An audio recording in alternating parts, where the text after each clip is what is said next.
रसूल की इंजील उसका बाब नंबर 2 और इसकी पहली 11 आयत की हम तलावत करेंगे और इसके बाद हम सीखेंगे।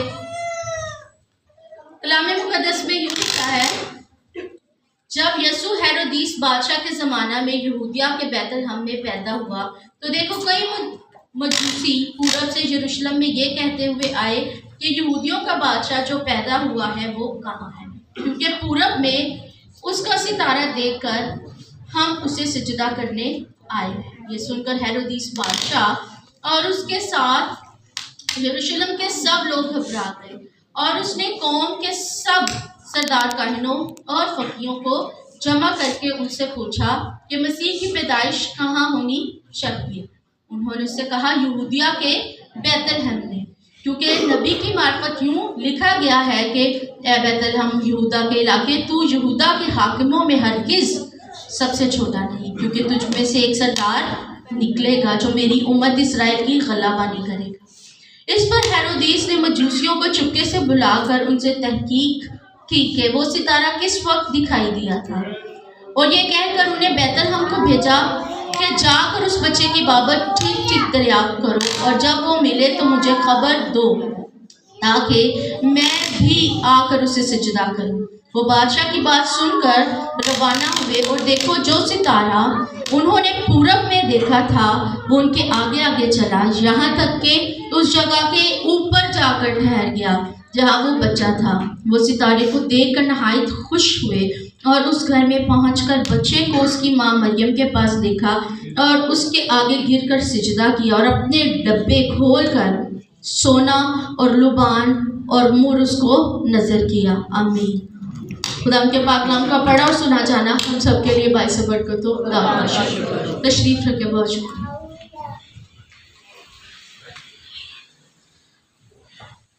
आज हम कौन सा संडे सेलिब्रेट कर रहे हैं? कौन सा संडे सेलिब्रेट कर रहे हैं? आमद का तीसरा इतवार आज हम मना रहे हैं। कौन सा इतवार मना रहे हैं? तीसरा। पहला उम्मीद, दूसरा ईमान, तीसरा मोहब्बत और चौथा खुशी। आज कौन सा इतवार है? मोहब्बत। अगर मैं किसी से पूछूं मोहब्बत की क्या डेफिनेशन है, सबको ही है, आजकल तो बड़ा कॉमन है लव। तो प्यार की, मोहब्बत की, लव की क्या डेफिनेशन है? अपने अल्फाज में, अपने अंदाजे के मुताबिक बताएं। आप सब इंसान हैं और आपके अंदर ये जज्बात होते हैं। मोहब्बत किसको कहते हैं हम? बर्दाश्त करने को, कुर्बानी को और एहसास, केयर करना। एक बाइबल के अंदर चैप्टर है, पहला कुरिन्थियों 13 बाब, मोहब्बत शेखी नहीं मारती, मोहब्बत भूलती नहीं है, मोहब्बत सब कुछ बर्दाश्त कर लेती है, सह लेती है, बुरा नहीं चाहती, XYZ बहुत सारी बातें। पूरा 13 chapter the chapter of love कहा जाता है जिसको। लेकिन एक मसला है, हम इंसान हैं, हमारी मोहब्बत होती है शर्तिया। हमारी मोहब्बत क्या होती है? शर्तिया। तो तू करेगा तो मैं करूँगी, तू करेगा तो मैं करूँगी, ऐसे ही है। सास बहू का, बहू पूछेगी तो मैं भी करांगी, बहू का यह मेरा करेगी तो मैं भी करांगी, ठीक है। मियाँ बीवी का भी है कि अगर ये मेरी रिक्वायरमेंट्स पूरी कर रही है तो मैं भी करूंगा। इसी तरह औरत का भी है तो मैं सूट नहीं लाके दिंदा, नहीं करता, वो नहीं करता। क्या डिपेंडेंट है, कुछ शर्तें हैं, ये करोगे तो मोहब्बत मिलेगी, एहसास करूंगी, ये करोगे तो कुर्बानी दूंगी, है ना। इंसान की नेचर है कि वो कुछ ना कुछ बदले में मोहब्बत के चाहता है। लेकिन खुदा की मोहब्बत ऐसी है, वो आपसे बदले में कुछ नहीं उसने मांगा। जिसने भी कुर्बानी का लफ्ज बोला आंसर में, उसके लिए क्लैपिंग, क्योंकि मोहब्बत कुर्बानी का नाम है। पहला कुरिन्थियों, और हम कुर्बानी नहीं देते, इसीलिए हम मोहब्बत नहीं रखते। सीधी सी बात है, खुदा की नेचर है मोहब्बत करना। वो आदम की नेचर नहीं थी मोहब्बत करना, वो छुपता फिर रहा था, लेकिन उसकी नेचर थी। वो पूछ रहा है, वेयर आर यू एडम, आदम तू कहाँ है? जब उसने सिन कर लिया तो वो छुपता फिर रहा था। क्या कर रहा था? छुप रहा था। लेकिन खुदा की क्या नेचर थी? मोहब्बत करना। कि कितना खुदा के लोग कितना फिरेगा, कितना तो मेरा रूबरू आ, पहले की तरह बात करे। ये खुदा की नेचर है कि उसने प्यार किया और उसके लिए उसने कुर्बानी दे दी। किसकी दे दी? अपने इकलौते बेटे की। हालेलुया। तो हमारी मोहब्बत क्या, अगर हम कुर्बानी नहीं दे रहे तो सॉरी टू से हम प्यार नहीं करते। आज हम अपने मैसेज की तरफ आते हैं, जो कि हमने स्क्रिप्चर पढ़ा है मैथ्यू चैप्टर नंबर 2। हमने किसका बयानिया पढ़ा है? मजूसियों का। आज हम सारी कहानी को सीख के समझ के जाएंगे। जितनी मिसकंसेप्शंस है इस इवेंट को लेके वो सारी आज दूर हो जाएंगी। सच जान कर जाएंगे कि ये मजूसी कौन थे, कहाँ से आए थे, क्यों आए थे, इनका एजेंडा क्या था और ये सितारा क्या चीज़ है, इसके बारे में आज हम सीखेंगे। सबसे पहले मिसकंसेप्शन ये संडे स्कूल के प्रोग्राम में भी होती है और क्रिसमस कार्ड्स के ऊपर आम भी। मरियम यूसुफ बैठे, छोटा सा नौमौलूद बच्चा उनकी गोद में है और एक तरफ चरवाहे हैं और एक तरफ क्या है, 3 मजूसी हैं। ये सबने देखा है क्रिसमस कार्ड्स के ऊपर, ये नेटिविटी की पिक्चर ये सबने देखी है कहीं ना कहीं, किसी चर्च के अंदर, कहीं ना कहीं किसी कार्ड के ऊपर, इंटरनेट के ऊपर देखी है। कौन है जिसको कि मेरी बात समझ नहीं आई, उसने नहीं देखा? Fix it. किसको मेरी बात अभी तक समझ नहीं आई? ये सब फॉलो कर रहे हैं कि ऐसा होता है, ऐसा हमने देखा है। आज हम इस मिसकंसेप्शन को दूर करेंगे। पहली बात, जब हम मैसेज के एंड पे पहुंचेंगे आपको खुद ही क्लियर हो जाएगा। पहली बात, मजूसी उस रात नहीं आए थे। मजूसी जिस रात यीशु मसीह की पैदाइश हुई थी उस रात नहीं आए थे, बल्कि वो कितने महीनों के बाद आए थे। तो वो नेटिविटी की सीन के अंदर है ही नहीं, वो नेटिविटी स्टोरी के अंदर है ही नहीं। वो उस गार के अंदर या उस भेड़ों के बाड़े के अंदर मौजूद नहीं थे जहां पर चरवाहे थे। नेटिविटी नाइट पर सिर्फ विजिटर्स कौन है? चरवाहे। No magicians, no wise man, no मजूसी। नेटिविटी स्टोरी में मजूसियों का कोई भी काम नहीं, पहली बात। दूसरा, वो 3 नहीं थे। दूसरा, हम 3 अंदाजा क्यों लगाते? क्योंकि तोहफे 3 थे, लेकिन वो 3 नहीं थे। वो बहुत बड़ा अमवा था, वो बहुत सारे लोग थे जो आए थे। ये आगे जैसे जैसे हम सीखेंगे आप मेरी बातों को फॉलो करेंगे। चलिए हम स्टार्ट करते हैं अपनी स्टडी को। आज हम स्टार्ट करते हैं। पहली बात जो यहाँ पर मैथ्यू चैप्टर नंबर 2 के अंदर लफ्ज इस्तेमाल हुआ है कि पूरब से कई मजूसी, नॉट 3, नॉट 12, मोर देन, कई, बहुत से ज्यादा, कई मजूसी। अब मजूसी के लिए जो ग्रीक जुबान में लफ्ज इस्तेमाल हुआ है वो है मैगोए, मैगोए या मैगस। ये 2 लफ्ज इस्तेमाल होते हैं और इंग्लिश ट्रांसलेशन के अंदर लफ्ज ट्रांसलेट हुआ है वाइज मैन, जो कि एक ठीक ट्रांसलेशन कह सकते हैं, लेकिन इसके मानी अदा नहीं हो रहे। वो सिर्फ अक्लमंद आदमी नहीं थे, हिकमत वाले बंदे नहीं थे, वो कुछ और एलीट क्लास थी। आज हम जान के यहाँ से जाएंगे। अब 8वीं सदी के ट्रेडिशन से पता चलता है कि उन्होंने 3 नाम भी दे दिए, जैसा कि हमें नेटिविटी में लगता है कि 3 मजूसी आए थे। उन्होंने उनमें से 3 के नाम बताए हैं, मेल्कन, गैस्पर और बेलगैसर। ये 3 नाम 8वीं सदी में जाके पता लगे हैं, जबकि वो पहली सदी में ही आकर मिलके तोहफे देकर वापस चले गए हैं। लेकिन 8वीं सदी में उससे पहले कभी नहीं किसी को पता उनका नाम क्या था, लेकिन ये नाम क्लेम किए जाते हैं, मेल्कन, गैस्पर और बेलगैसर। दूसरी चीज ये जो गीत है, हम 3 बादशाह मशरिक के हैं, ये है ना 3 बादशाह। यहाँ से हमने अपनी थियोलॉजी बनाई है, वो बादशाह नहीं थे। हम बच्चों को ताज बना के प्रोग्राम में ले आते हैं, नहीं है वो किंग्स भाई, नहीं जरूरत ताजों की हमें, वो किंग्स नहीं थे। सीखते हैं वो क्या थे। अब ये कहाँ से आए थे? इंग्लिश ट्रांसलेशन में लफ्ज इस्तेमाल हुआ ईस्ट, यानी मशरिक से। कहाँ से आए थे? और उर्दू में क्या है? पूरब, यानी ईस्ट। इसकी भी ट्रांसलेशन है कि यानी ये मशरकी इलाकों में रहने वाले लोग थे जो आए।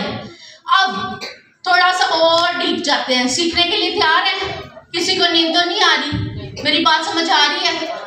चलिए आगे बढ़ते हैं। अब आज की डेट में जो ईरान है, ईरान नाम सुना है मुल्क का? ईरान, ये पहले जो बाइबल की दुनिया है, बाइबल की जुबान है, उसमें से पर्शिया कहा जाता है, फारसी लोग कहा जाता है, मीडो पर्शियन कहा जाता है, मादी और फारसी इस जगह को, यहाँ के रहने वालों को कहा जाता है। अब आपको थोड़ा सा ना अपने दिमागों की ना बत्ती जलानी पड़ेगी। अब डैनियल का नाम किस किस ने सुना है? दानियल नबी का, जिसको शेरों की मान में फेंक दिया गया। चलिए अब थोड़ी मुझे आसानी हो जाएगी कि आपको डैनियल का पता है। अब पहले डैनियल जब गिरफ्तार करके कैदी बनाकर ले गया तो तब हुक्मरान कौन था बाबल में? नबूकदनेस्सर बादशाह। समझ आ रही है? नबूकदनेस्सर था। फिर नबूकदनेस्सर के एक्सपायर होने के बाद जाता उसका बेटा उसकी जगह हुकूमत करता है, और फिर बहुत सारा कि वह करके बर्तनों में शराब नोशी करता है, मैनोशी करता है, और उसी रात उसकी जजमेंट हो जाती है। और जैसा दानियल उस हाथ के लिखे हुए कलमे का तर्जुमा करता है, वो मिने मिने तो किलो पर असीम तोला गया और कम निकला, आज ही रात तेरी ममलकत उससे ले ली जाएगी। और उसी रात डैरियस द ग्रेट दारामादी ने हमला किया और बाबर की सल्तनत का तख्ता उलट गया। अब यहाँ पे बाबर की हुकूमत नहीं बल्कि किसकी हुकूमत बन गई है? फारसियों की, फारसियों मादियों की, मीडो पर्शियन हुकूमत बन चुकी है। अब आएगी आपको बात की समझ। अब दानियल किस हुकूमत का वजीर बन गया है? बाबर की हुकूमत खत्म, अब नई वजारत उसको कहाँ मिल गई है? मीडो पर्शियन एम्पायर के अंदर, यानी दारामादी की दरबार के अंदर उसकी सीट है। और क्योंकि वो जिस तरह नबूकदनेस्सर की नजर में मकबूल था, इसी कदर उसको इज्जत मिली दारामादी के महल में, उसकी कैबिनेट के अंदर। और जब वो वहां पर रहता था तो ये तो दानियल की किताब जिसने पढ़ी है उसको पता चल जाएगा कि दानियल का रुतबा क्या था वहां पे। दानियल को सहरों का सरदार भी कहा गया। ये सेम वर्ड है जो मजूसियों के लिए ग्रीक जुबान में इस्तेमाल हुआ है, हिब्रू में सेम वही लफ्ज। और जादूगरों के लिए उर्दू में जादूगर कहा गया, लेकिन वो जादू नहीं करते थे, अ काइंड ऑफ सुपरस्टिशियस चीजें करते थे, लेकिन वो जादूगर नहीं थे। वो क्या थे? प्रीस्ट थे। वो क्या थे? पादरी थे। दूसरी चीज, वो किंग्स नहीं थे, वो किंग्स मेकर थे। वो क्या थे? किंग्स मेकर, यानी बादशाहों की तरबियत करना। जब उन्होंने बड़े होकर बादशाह बनना, उन शहजादों की तरबियत करना। फिर इन सब मैजिशियंस की कह लें, मैजाइज की कह लें, मैगोश की कह लें, इनकी सीट्स कहाँ होती थी? बादशाह के दरबार में। बादशाह मतलब किसी ने बादशाह बनना है या किसी को बादशाह से हटाना है, इन लोगों के मशवरे के बगैर, इनकी इजाजत के बगैर ये भी नहीं हो सकता। सोचें इनका रुतबा क्या है, या किस क्लास है, या किस किस्म की एलीट क्लास है कि अगर दारामादी ने अपने कौन से बेटे को बादशाह आगे बनाना है, ये फैसला कौन करेगा? Not Darius the great. कौन करेगा? ये मैजाइज करेंगे जो उसके कैबिनेट के अंदर बैठते थे। अब इनको इतना इल्म कैसे आ गया? क्योंकि इनका सरदार कौन था? Daniel, profit Daniel. इनको वो सब प्रोफेसीज बताता था, क्योंकि वो इनका चीफ था, क्योंकि बादशाह ने बनाया था, वो अपनी मर्जी से नहीं था, वो इनका चीफ था। और इस वजह से इन्हें यहूदियों की मिसाया के बारे में प्रोफेसीज का पता था, इसीलिए उनको स्टार की भी अच्छे से समझ आई थी। अब 6वीं सदी के अंदर मैगोश के ऊपर स्टडी की गई थी, जो हमारे कहने के हिस्टोरियंस हैं, उन्होंने इसके ऊपर जब स्टडी की तो उन्होंने बताया कि ये कोई गली के, वो कहते हैं ना सड़क छाप हाथ देखने वाले, मथा देख के दस देने, ये वो नहीं थे। ये बहुत सुप्रीम क्लास थी और ये इंटेलेक्चुअल एलीट्स थे। किसी भी एम्पायर के अंदर बड़े फैसले लेते थे और बड़े फैसलों को रद्द भी करते थे बादशाह के। बादशाह इनके बगैर कोई भी काम, बड़ा काम, छोटे नहीं बड़े काम नहीं कर सकता था। अब 6वीं सदी के अंदर इरानियन प्लेटोज यानी ईरान के पहाड़ों के अंदर एक इंस्क्रिप्शन मिली थी, जहां पर मैगोश का लफ्ज, मैजाई का लफ्ज लिखा हुआ मिला। यानी ये कोई हकीकी लोग थे, ये कुछ लोग कहते हैं मजूसिया की कहानियां नहीं है, स्टोरी बनाई हुई है, मिथ है, लेकिन हिस्ट्री बताती है कि ये एक ट्राइब था, ये एक क्लास थी जो कि एग्जिस्ट करती थी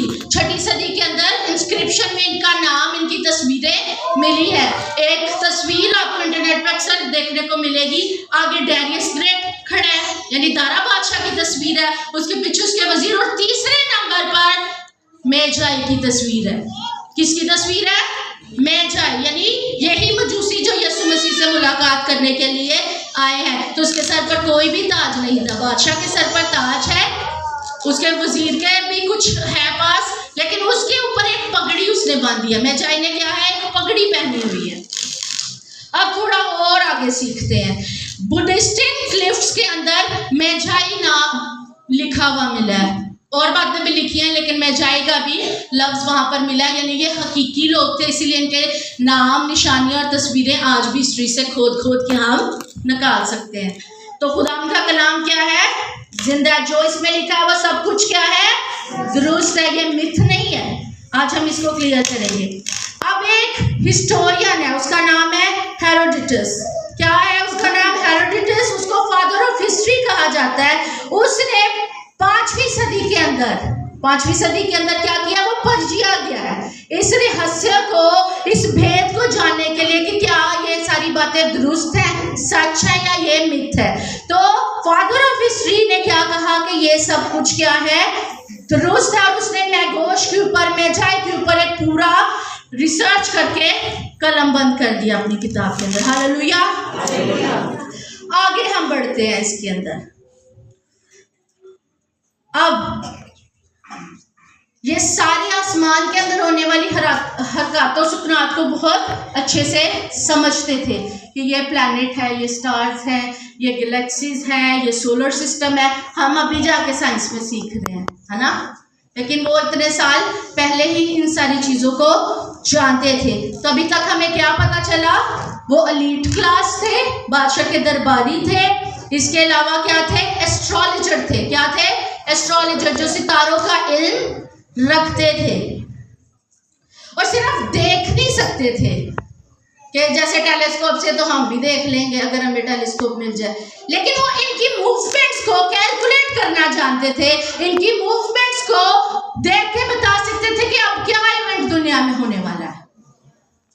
अब ये कोई छोटा इल्म नहीं है, ये उस टाइम के भी साइंटिस्ट थे, स्पेस साइंटिस्ट कह ले, एस्ट्रोनॉमी साइंस कह ले, ये इनको ये सब कुछ आता था। तो यीशु मसीह से मिलने के लिए कोई छोटे मोटे गली छाप वो हाथ देखने वाले नहीं आए थे। एक एलीट क्लास एस्ट्रोलॉजर जो साइंटिस्ट थे वो यीशु से मिलने आए। तो यीशु का रुतबा देखें कि जिसको सजदा करने के लिए साइंटिस्ट आ रहे हैं, जिसको सजदा करने के लिए बादशाह बनाने वाले आ रहे हैं, तो वो जो बादशाहों का बादशाह वो सिर्फ उसी को डिजर्व है कि हाँ, इतनी एलीट क्लास उसको आगे सजदा करे। हालेलुया।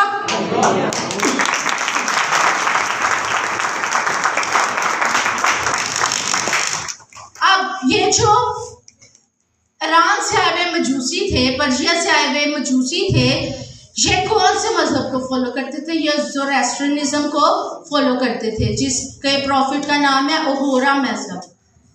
ओहोरा मजहब आप इंटरनेट पे निकालेंगे, आपको पता चल जाएगा। ये आग को पाक मानते हैं और इनकी बहुत सारी टीचर यहूदियों से मैच भी करती हैं और ये एक खुदा का तस्वर रखते हैं। अब इस क्लास को, इन ज़ोरास्ट्रियन को, ये यीशु मसीह से 1000 साल जो है ना पहले ये मजहब बना है, ठीक है। और 600 साल पहले ये किसके अंडर आ गए हैं? डैनियल के। किसके अंडर आ गए हैं? तो इसलिए इनकी सारी जो क्या ले प्रैक्टिसेस है, टीचिंग्स है, वो काफी यहूदियों से मैच करती हैं। अब डैनियल की किताब, उसका 9 बाब 24 आयत से ऑनवर्ड हम पढ़े तो हमें प्रोफेसीज मिलती हैं, और ये सारी प्रोफेसीज इन मजूसियों को इस वजह से पता थी क्योंकि डैनियल इनका क्या था? चीफ था। और ये सारी इंफॉर्मेशन बुक्स के अंदर, लाइब्रेरीज के अंदर आप पढ़ सकते हैं, आपको मिल जाएगी। अब ये तो पता है जब बाबर की सल्तनत का तख्ता उल्टा तो दारामादी एक रहमदिल बादशाह था, उसने यहूदियों को कुछ हद तक आज़ादी दे दी और उन्हें ये इजाज़त दी कि तुम जाकर अपना टेम्पल, अपनी हैकल को दोबारा तामीर करो, जो नहमिया और अज़रा कर रहे थे। समझ आ रही है बात की? नहमिया और अज़रा क्या करवा रहे थे? लोगों को दोबारा शरीयत की तरफ लेकर आ रहे थे, दोबारा हैकल की तामीर और यरूशलेम की तस्वीर बनाने का काम वो कर रहे थे। यहाँ तक किस किस को समझ आ रही है? कौन कौन सो रहा है? जाग जाए, आगे और भी बातें हैं जो आपने सीख के आ जानी है। और इस तरह जनरेशन टू जनरेशन मजूसियों ने जो डैनियल से सीखा था, जो प्रोफेसीज डैनियल ने उन्हें बता रखी थी, वो जनरेशन टू जनरेशन वो स्टोरी पास होती गई। और वो प्रोफेसीज भी उनकी लाइब्रेरीज में आज भी आपको मिल जाएगी, ईरान की लाइब्रेरीज में, जो डैनियल की वजह से उनको पता थी। हालेलुया। अब एक और मसला है, स्टार ऑफ बैथलेहम। एक और बड़ा मसला है, स्टार ऑफ बैथलेहम। कुछ लोग कहते हैं कि ऐसा कुछ भी नहीं था, ये अपने से बनाई हुई कहानी है। स्टार ऑफ बैथलेहम कुछ भी नहीं है। आज हम ये भी सीखेंगे कि स्टार ऑफ बैथलेहम क्या है। अच्छा, कुछ बच्चों ने मेरे क्लास में, मुझे ऐसे कोई स्टार की बात हुई बाइबल क्लास जब मैं ले रही थी, तो किसी ने कहा नहीं बाजी वो 5 कोनों वाला सितारा नहीं था, वो 6 कोनों वाला सितारा था। बड़े मसले हैं इसके ऊपर भी, कि कोई कहता है धुंधार सितारा था, कोई कहता है 6 कोनों वाला, लेकिन ऐसा कुछ भी नहीं था। सॉरी टू से, ऐसा कुछ भी नहीं था। It was not a star. अगर वो सितारा होता, कुछ अजीब चीज होती, दुम वाली होती, तो सबको ही पता चल रहा होता, उसकी समझ सबको ही आ रही होती। लेकिन यहाँ पर जो लफ्ज सितारा इस्तेमाल हुआ है बाइबल के अंदर, इसकी ग्रीक में जाए तो लफ्ज एस्टर इस्तेमाल हुआ है। क्या लफ्ज इस्तेमाल हुआ है? उसकी 3 तरह से ट्रांसलेशन होती है। एक रोशनी, कि उन्होंने कोई रोशनी देखी, एक सितारा, एक कोई भी स्टार था। तीसरा है कुछ सुपरनेचुरल लाइट, सुपरनेचुरल लाइट। तो कुछ भी ट्रांसलेशन यहाँ पर की जा सकती है उस लफ्ज की। अब जो साइंटिस्ट है या स्कॉलर्स है वो ये बताते हैं कि जुपिटर, अच्छा सोलर सिस्टम का किसको पता है? सोलर सिस्टम जो बच्चे हैं स्कूल्स में पढ़ते हैं कि 9 प्लैनेट से अब 8 रह गए हैं, सन के गिर्द क्या है, अपने अपने मदारों के अंदर घूमते हैं। ये सबने पढ़ा हुआ है या सुना होगा। तो 2 प्लैनेट्स हैं, एक का नाम है जुपिटर और दूसरे का नाम है सैटर्न। ये जो स्कूल को एक बच्चे समझ आ रही है आपको? जुपिटर प्लैनेट और सैटर्न प्लैनेट, ये 2 प्लैनेट्स थे जो एक दूसरे के पास आ गए और उन्होंने 3 दफा एक दूसरे के पास आकर कंजक्शन बनाया, 3 घेरे अपने पूरे किए। ट्रिपल कंजक्शन 2 प्लैनेट्स ने जब की और कॉन्स्टेलेशन पाइसेस के अंदर ये काम हुआ। अब मैं आपको इसका मतलब समझाती हूँ। अब हम इतना समझ चुके हैं कि जो लोग आए थे वो कहां से ताल्लुक रखते हैं?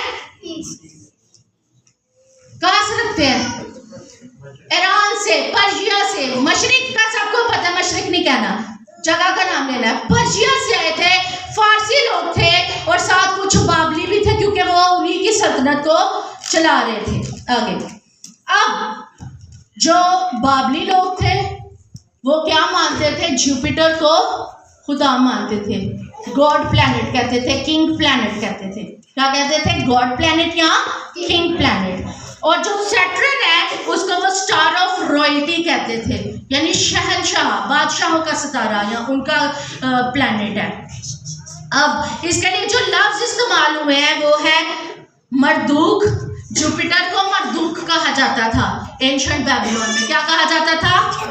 बाइबल में भी आपको ये कहीं ना कहीं मिल जाएगा, क्योंकि वो मरदूक को खुदा मानते थे, तो इसी वजह से वो जुपिटर को गॉड प्लैनेट कहते थे और सैटर्न को वो कहते थे बेबीलोनियन में केवानु। क्या कहते थे? केवानु।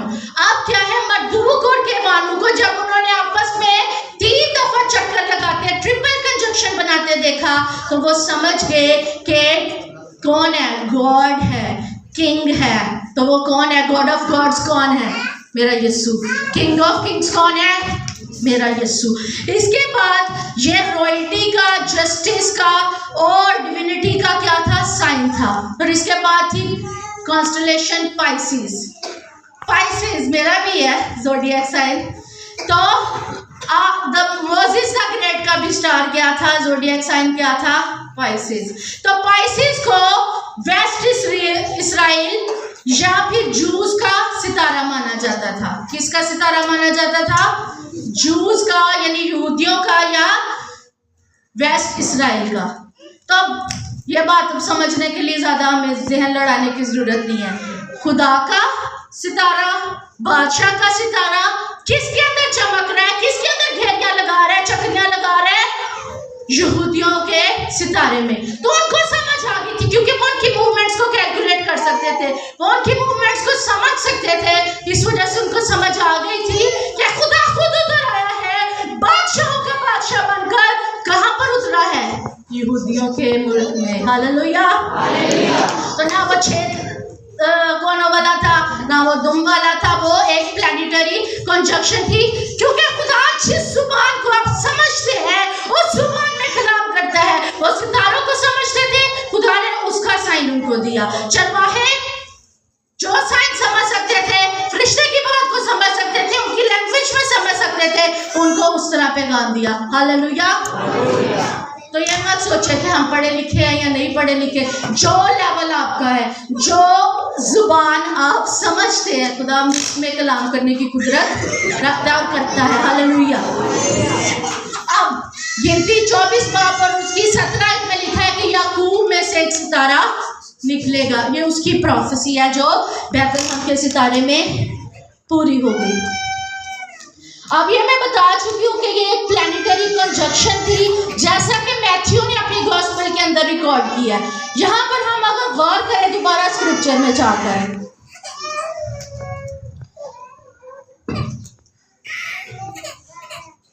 9 आयतें वो बादशाह की बात सुनकर रवाना हुए और देखो जो सितारा उन्होंने पूरब में देखा था वो उनके आगे आगे चला।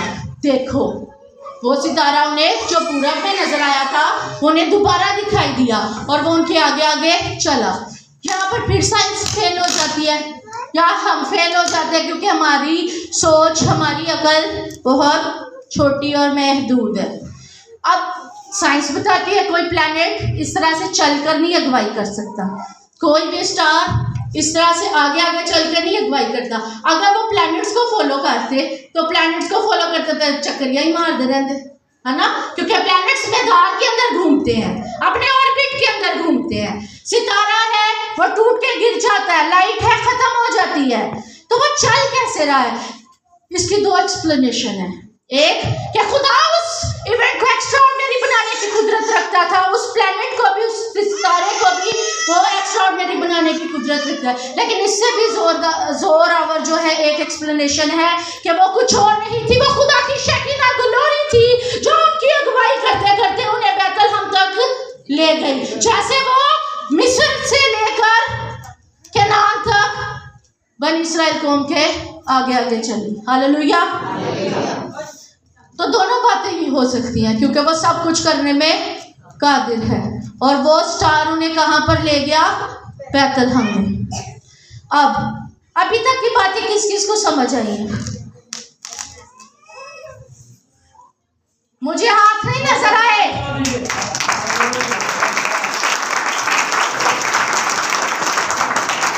अब थोड़ा सा और बर्दाश्त करें, मुझे थोड़ा सा और बर्दाश्त करें 10 मिनट के लिए, हम थोड़ा सा और सीख के जाएंगे। अब आगे बढ़ते हैं।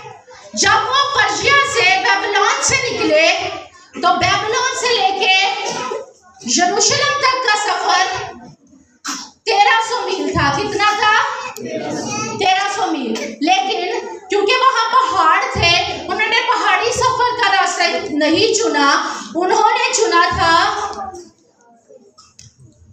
सहरा का रास्ता, जिसमें दरिया भी आते हैं, जिसमें मुश्किलात भी हैं, सफर मुश्किल है। तो ये सफर बन जाता है कितना? 1700 मील। कितना? 1700 मील। तो अंदाजा कितना टाइम लगा होगा उन्हें वहां से निकले और यरूशलेम पहुंचने में? कोई अंदाजा? इसी वजह से ये क्वेश्चन बड़ा इंपॉर्टेंट है, ये सीखना बड़ा इंपॉर्टेंट है कि रातों रात उड़ के नीचे आ गए हो कि उत्थे चरवाहे भी बैठे ने, नाल 3-4 मजूसी भी बैठे। नहीं हो सकता, क्योंकि सितारा तो तभी दिखाई दिया जिस दिन बर्थ हुई है, जिस रात को बर्थ हुई है। तो रात को तो वो फ्लाइट पकड़ के नहीं आ गए थे, तब फ्लाइट्स नहीं थी, उनको कैमल्स या हॉर्सेस के ऊपर ही ट्रैवल करना पड़ेगा। और वो जैसे मैं पहले कह चुकी हूँ कि राह चलते नहीं थे कि पैदल आ जाते, उन्होंने जाहिर है कोई ना कोई एनिमल भी यूज़ किया। कैमल्स भी हो सकते हैं और हॉर्सेस भी हो सकते हैं। कैमल्स इसलिए ज़्यादा सपोर्टिव लगते हैं, जो हम वो गीता उठा दिया, टलियाँ ने शोर मचाया है, ये वो ऊँट ज़्यादा इसलिए हमें लगता है कि हो सकता है क्योंकि सहरा का सफ़र था। तो सहरा के लिए बेस्ट एनिमल ट्रैवलिंग के लिए ऊँट होते हैं, ना कि घोड़े। अब आगे बढ़ते हैं, एक रेफरेंस हम बाइबल में से देखेंगे जिसमें से आपको समझ आएगी। मेरे साथ देखिए अज़रा नबी की किताब, उसका 7 बाब और उसकी 9 आयत।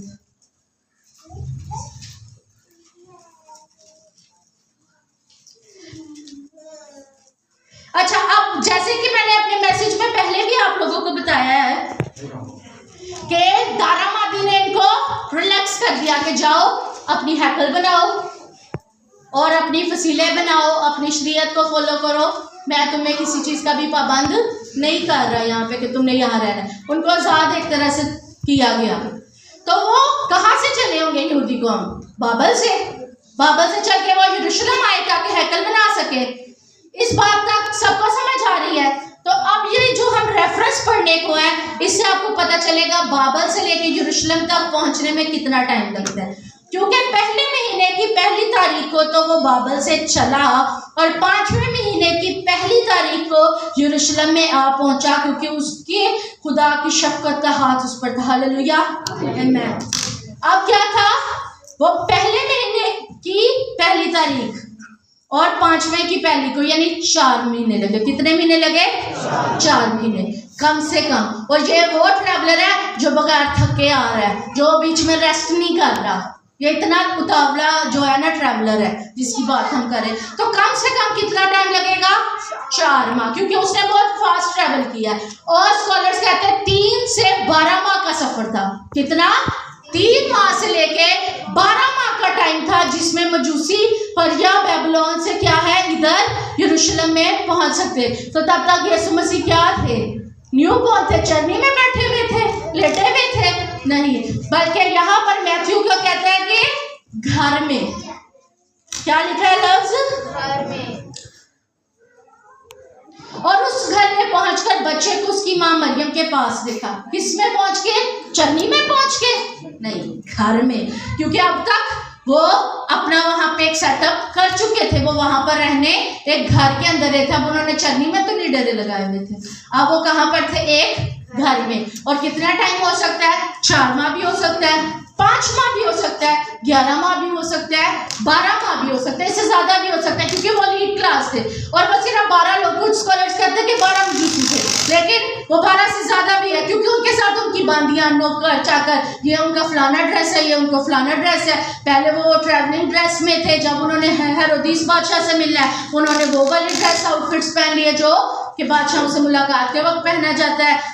इतना बड़ा सोना मुरलुबान, इतने ट्रेजर्स वो लेकर आए थे। तो सोचें, तो बियाबानी रास्ते से आ रहे हैं 3, तो पॉकेट में डाले होंगे वो। आपको लगता है जैसे संडे स्कूल के प्रोग्राम या कार्ड्स के ऊपर इतने इतने डब्बे नहीं थे, वो संदूक भर भर कर सोना लाए थे, वो संदूक भर भर कर मुर लाए थे, संदूक भर भर कर ही लुबान लाए थे। तो उनके पास एक बड़ा खजाना था, तो जाहिर है उनके साथ मुहाफिज भी थे, उनके नौकर भी थे। तो वह एक बहुत बड़ा अम्बुआ था जो सफर करता हुआ। एक बाइबल में यहाँ पे हमने पढ़ा कि जब वो यरूशलेम में आए तो हेरोदिस और यरूशलेम के सब लोग घबरा गए। क्यों घबरा गए? 3 बंदे खुफिया तौर पे बादशाह की कैबिनेट में आके मिलके चले जाते तो क्या किसी को कोई खबर होनी थी? वो इतना बड़ा अम्बुआ था कि सबको नजर आ रहा था, इसलिए सब टेंशन में आ गए कि ये क्या हो रहा है। और क्वेश्चन जो वो पूछ रहे थे वो तो किलिंग क्वेश्चन था कि where is the king of juice, जो पैदा हुआ है यहूदियों का बादशाह, वो कहाँ है? उसने ये तो नहीं कहा कि कल डिलीवरी हुई है, उन्होंने कहा जो पैदा हो चुका है। वो टोडलर किंग कहाँ पे है? उनको पता था कि कितने महीने हो चुके हैं हमें सफर करते हुए। उन्होंने कहा कि यहूदियों का बादशाह जो पैदा हुआ है, हो चुका है, वो कहाँ पर है। हालेलुया, इतनी बात की समझ आ रही है?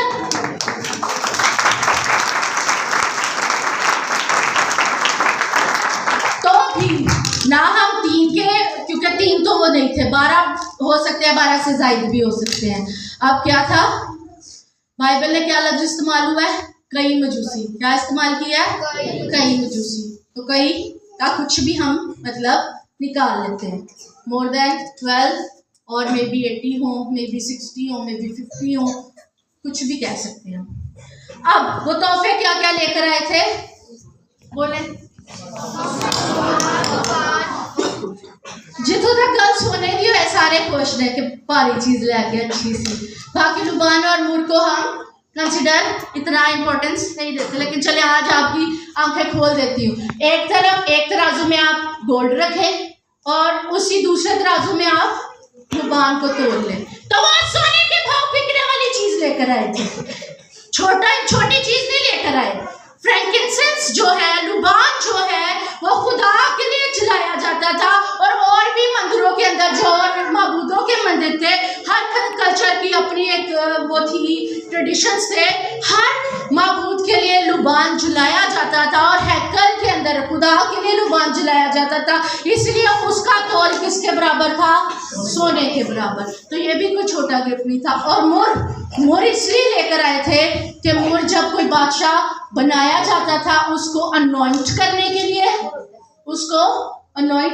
लिए और मौत के वक्त जिस्म के ऊपर लगाने के लिए इस्तेमाल होता था। तो ये गिफ्ट इसलिए था ताकि उसकी मौत का सिंबल हो सके। हालेलुया। अब एक और क्वेश्चन है कि ये कहाँ से ये तोहफे वो लेकर आए थे? अब ये रिसर्च से पता चला है जो वो सोना लाए थे वो अरब से और नूबिया से लाए थे। कहाँ से लाए थे? अरब और नूबिया जगह का नाम है। और जो लुबान और मुर लाए थे वो अरेबिया पेनिसुला के और सोमाली कोस्ट से लाए थे।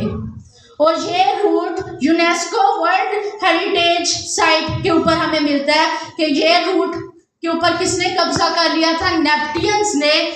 जॉर्डन, जो अभी का जॉर्डन है, उन लोगों ने कब्जा कर लिया था और सारी ट्रेड अब उनके थ्रू होती थी। इस वजह से नेप्टियंस क्या थे?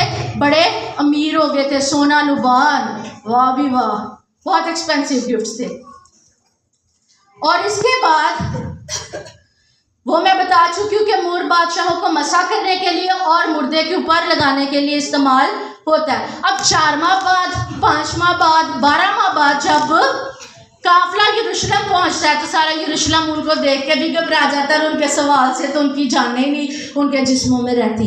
अब हेरोदिस बादशाह के ऊपर थोड़ा सा सीखते हैं। हेरोदिस बादशाह कौन था? अदुमी था। अदुमी लोग कौन है? किसी को पता है? याकूब का ट्विन ब्रदर का क्या नाम था? निक, ईसाऊ। याकूब के जुड़वा भाई का नाम क्या था? ईसाऊ। ईसाऊ का दूसरा नाम था अदूम। क्या था? अदूम। तो अब हेरोदिस किसकी लड़ी से आ रहा है? अदूम की, यानी ईसाऊ की। वो कजन्स हैं, यहूदियों के क्या है? कजन्स हैं। अब अदूमी आदमी था और उस बात की खुंदस अदूमी आज तक रखते हैं कि इन्हें साढ़े प्यो दी बरकत चोरी कर ली थी। तो वो यहूदियों से इसलिए ख्याल रखते थे कि जो कुछ इनके पास है, जितने ब्लेस्ड ये है, हमने होना था। अगर इसका बाप, इनका दादाजी हमारी बरकत चोरी ना करता। तो इस बात की ख्याल वो हमेशा से रखते हैं। हालांकि बादशाह बने रहने के लिए इसी हेरोदिस बादशाह ने उनको हैकल भी बनवा कर दी और ये हैकल सुलेमान के हैकल से बहुत उम्दा बनाई थी उसने। अब जब वो ये सवाल, वो हुकूमत का इतना भूखा था कि उसने साजिश की और क्या किया? फकीर फरिश्तियों से इंफॉर्मेशन निकाली कि यीशु ने कहाँ पैदा होना है, आपके मिसाया ने कहाँ आना है, वो यहूदियों का बादशाह कहाँ पे पैदा हुआ है। तो जैसे हमने अभी अपना स्क्रिप्चर रीडिंग में देखा तो उन्होंने बताया कि यहूदिया के बैतलहम में पैदा होना है।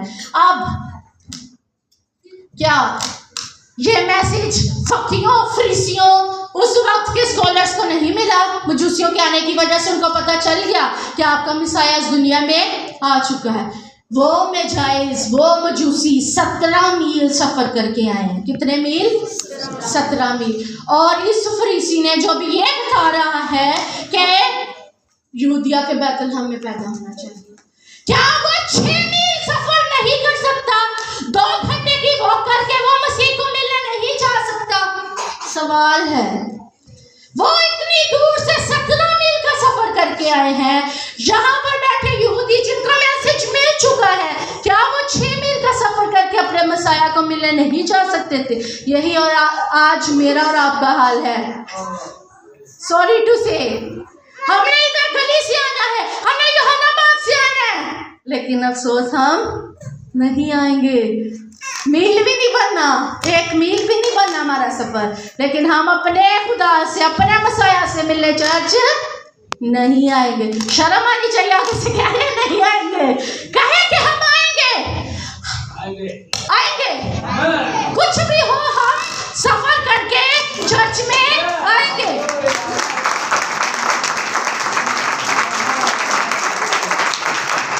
यहाँ पर खुदा की हमें डिवाइन जजमेंट देखने को मिल रही है। पहली बात कि ओबीडियंस, नॉलेज है। फकीरों के पास क्या थी? इंफॉर्मेशन थी, नॉलेज था, इल्म था, लेकिन सॉरी टू से ओबीडियंस नहीं थी। उन्होंने नहीं तैयारी की कि लेट्स गो टू बैथलेहम।